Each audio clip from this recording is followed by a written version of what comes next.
Hello everyone, আজকের দিনটা ছিল ভীষণ গোলমেলে আর পুরো দিনটা না বিশাল ব্যস্ততার মধ্যে দিয়ে কেটেছে। আর সারা দিনে গিনিকে আমি এতটা মিস করেছি যেটা আমি ভাষায় প্রকাশ করতে পারবো না। সারা দিনে আমি অনেকক্ষণ ওর কাছে থাকবো না, সেই জন্য সকালেই ওর সাথে একটু আড্ডা দিয়ে নিলাম।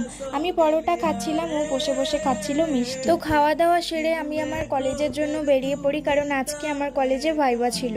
আর বাড়ি থেকে বুনু আমাকে হোয়াটসঅ্যাপে গিনির এই ভিডিওগুলো পাঠাচ্ছিল, মনার সাথে বসে বসে সারেগামাপার রেওয়াজ করছে। আর এদিকে রেওয়াজ শেষ হতে না হতেই শুরু হলো ইনস্টাগ্রামে ফিল্টার দিয়ে ভিডিও বানানো। এটাকে গিনি বরাবরই ভীষণ এনজয় করে। তারপর ওর মনা ওকে বেশ সুন্দর করে আমার স্কার্ফ দিয়ে শাড়ি পরিয়েছিল, সেটা পরে ওর কি যে আনন্দ সেটা আপনারা নিজেই দেখে নিন। গুট গুট করে সারা বিছানার ওপর দিয়ে হাঁটছে আর নিজের ঠাম্মিকে দেখাচ্ছে জানালা দিয়ে। এই ভিডিওগুলো আমি কলেজে বসে বসে দেখছিলাম আর ওকে খুব মিস করছিলাম। সারা দিনটা ওর ভিডিও দেখতে দেখতেই আমার কেটে গেল।